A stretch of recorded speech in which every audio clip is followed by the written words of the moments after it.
Odín Sánchez fêtant sa liberté retrouvée.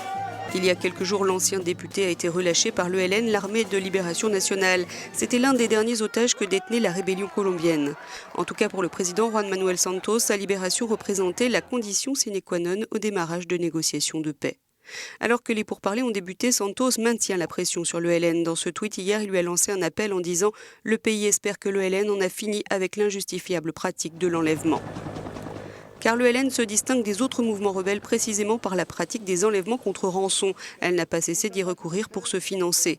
Cette guérilla guévariste a été fondée en 1964 par des syndicalistes, des étudiants ainsi que des prêtres. Le mouvement fonctionne comme un parti politique en armes et puis ses influences dans le christianisme, le marxisme et Che Guevara. Depuis 1998, l'ELN est dirigé par Nicolás Rodríguez Bautista, alias Gabino, entré dans les rangs de l'ELN à l'âge de 14 ans. Avec quelques 2000 combattants armés, l'ELN a moins de puissance de feu et est moins hiérarchisé que la guérilla marxiste des FARC. Mais l'ELN est présent dans une douzaine des 32 départements du pays grâce à ses milliers de miliciens et collaborateurs, comme l'expliquait cet analyste colombien Ariel Avila. Les FARC, c'est une armée qui essaye de faire de la politique. L'ELN, c'est une organisation politique qui essaye de faire la guerre. En d'autres mots, l'ELN peut avoir un petit nombre de combattants armés, mais sa base sociale est beaucoup plus grande et plus large que les FARC. Elle est présente dans beaucoup plus de zones urbaines que les FARC.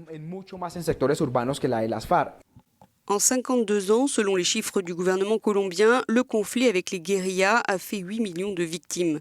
7 millions de personnes ont été déplacées, 151 000 ont disparu, 264 000 ont été tuées et 30 000 enlevées.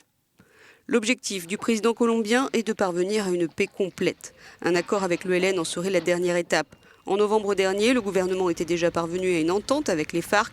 L'installation des guérilleros au sein des campements de transition et donc leur désarmement et leur démobilisation est bien entamée, presque achevée. 80% des 6300 combattants ont déjà été accueillis. C'est la première phase de l'accord de paix signé avec les FARC après 4 années de négociations.